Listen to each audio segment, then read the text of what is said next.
मेरे प्यारे विद्यार्थियों, आइए आज हम लोग जानेंगे कि विलोम शब्द क्या होता है।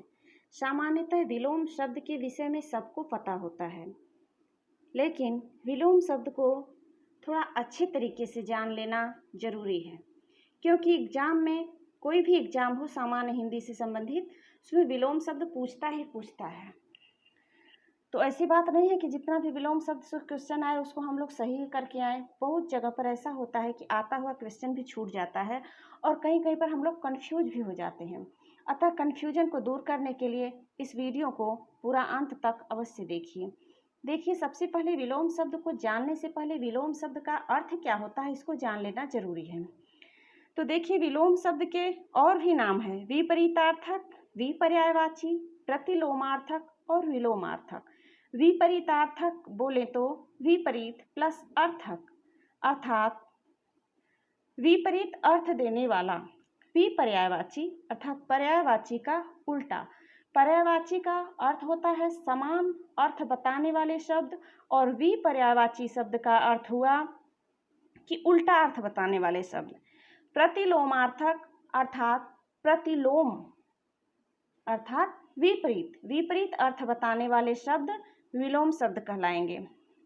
और विलोमार्थक विलोम अर्थ देने वाले। विलोम का अर्थ ही हुआ उल्टा।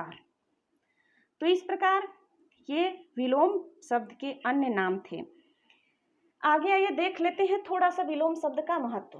भाव और विचारों की स्पष्टता के लिए विलोम शब्द का ज्ञान आवश्यक है, क्योंकि विलोम शब्द के माध्यम से हम लोग व्यक्ति के भावों की स्पष्टता को व्यक्ति के भाव को स्पष्ट तरीके से समझ सकते हैं।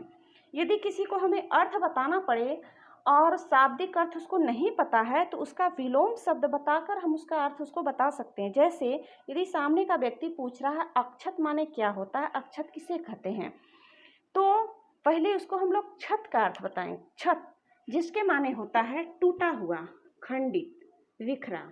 देखिए पहले कोई अक्षत का अर्थ बताएगा तो हम लोग छत का अर्थ बताएंगे, जिसका अर्थ होता है छीड़। ठीक, तो इसको बताकर उसके आगे अ लगा देंगे। अ अर्थात छीड़ का विपरीत अक्षत होगा। जो छीड़ न हो वह अक्षत है। इस प्रकार हम लोगों ने देखा कि विपरीत अर्थ बता देने से अर्थ की स्पष्टता और भी क्लियर हो जाती है। कुछ विलोम शब्दों को हम लोग देख लेते हैं, जैसे आदि का अंत, अग्र का पश्च, अति का अल्प। यह सामान्यतः हर किसी को पता है, इसका अर्थ बताने की आवश्यकता नहीं है। अर्थ का अर्थ होता है प्रारंभ और इति का अर्थ होता है अंत। हमको यहाँ पर विलोम शब्द से संबंधित वीडियो बनाने का एकमात्र यही उद्देश्य है कि एग्जाम में आप लोग कंफ्यूज न हो। इसलिए मैं आप लोगों का फालतू टाइम वेस्ट न करते हुए केवल महत्वपूर्ण चीज़ें ही बताऊंगी, क्योंकि सामान्य रूप से सबको विलोम शब्द पता होता है, या मुझे भी पता है कि सबको पता होता है। हाँ, जिसके अर्थ सब लोगों को पता नहीं हो मैं बताती हुई चलूंगी। आइए डायरेक्ट क्वेश्चन पर आ जाते हैं। खेचर का विलोम शब्द क्या होगा? खेचर होता है इसको खेचर गधा को भी कहते हैं, जिसका विलोम होगा भूचर। जलचर नहीं होगा, परिचर नहीं होगा, नभचर नहीं होगा। आचार का विलोम शब्द अनाचार होगा।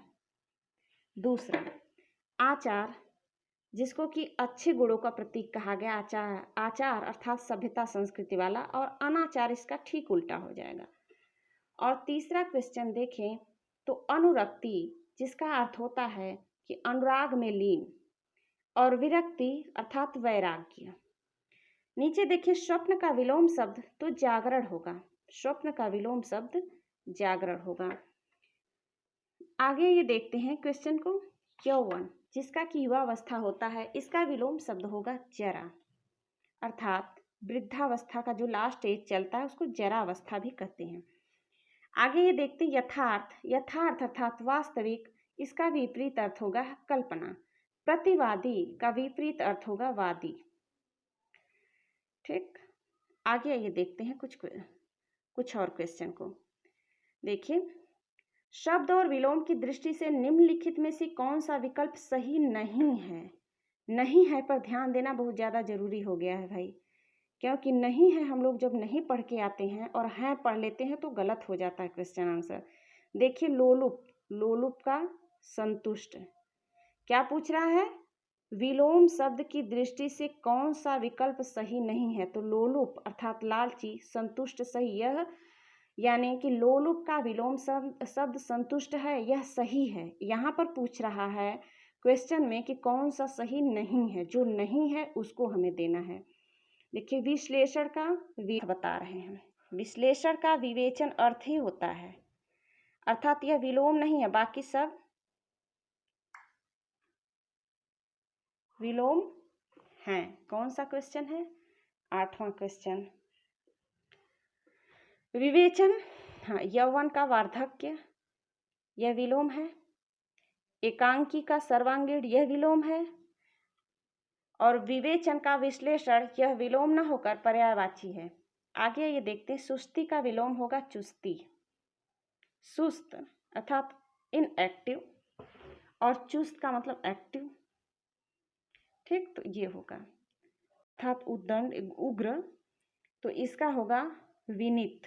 उद्धत का विलोम शब्द होगा विनीत। आरोह का विलोम शब्द होगा अवरोह, बुराई का विलोम शब्द होगा अच्छाई। निम्नलिखित विकल्पों में से कृष्ण का विलोम शब्द होगा हृष्ट पुष्ट, हृष्ट पुष्ट, ठीक, कृष्ण का विलोम शब्द हृष्ट पुष्ट, पहला वाला ऑप्शन सही होगा। अंतरंग का विलोम शब्द होगा बहिरंग, बहिरंग, ठीक। अंतरंग अर्थात कहा जाता है ना कि मोहन सोहन का अंतरंग दोस्त है। अंतरंग अर्थात उसके दिल की सारी बातें जानने वाला इत्यादि अर्थ होगा। अक्षत का हमने तो अभी उदाहरण में ही बता दिया है, अक्षत चावल को कहते हैं, लेकिन अक्षत का विलोम विक्षत होगा। यहाँ पर अक्षत चावल को भले कहा जाता हो, लेकिन यहाँ पर विलोम पूछ रहा तो विक्षत होगा, ठीक। तो इस प्रकार हम लोगों ने विलोम शब्द से संबंधित कुछ क्वेश्चन को जाना, और विलोम को बहुत ज़्यादा जानने की आवश्यकता इसलिए नहीं, इसको ज़्यादा जानने के बजाय ज़्यादा प्रैक्टिस की आवश्यकता होती है। कुछ विषय वस्तु ऐसे हैं जिनको हम लोग जान रहे हैं किंतु उसकी प्रैक्टिस नहीं है, जिस कारण से एग्जाम में जो है गलत आंसर को टिक करके आ जाते हैं। अतः मैं आप लोगों को प्रैक्टिस सेट देती रहूँगी, बताती रहूँगी, बजाय आप लोग ध्यान से पढ़ें। अतः आज तक के लिए बस इतना ही। आप लोग लाइक और सब्सक्राइब बिल्कुल नहीं भूलिएगा, क्योंकि जो भी पढ़ा रहा है, खास तौर से शिक्षक, वो बहुत मेहनत करता है।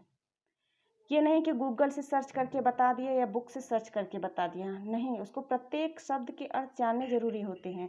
उसे केवल गूगल और बुक के अलावा, केवल गूगल या बुक पर डिपेंड नहीं रहता है, उसको गूगल और बुक के अलावा भी उसे तर्क शक्ति की ज़्यादा आवश्यकता होती है, मेहनत करने की ज़्यादा आवश्यकता होती है, और सामाजिक दायरा बढ़ाने की आवश्यकता होती है। बहुत जगह से मेहनत लगता है। अतः कम से कम सपोर्ट करने के लिए आप लोग लाइक और सब्सक्राइब अवश्य करें। Okay, thank you, bye.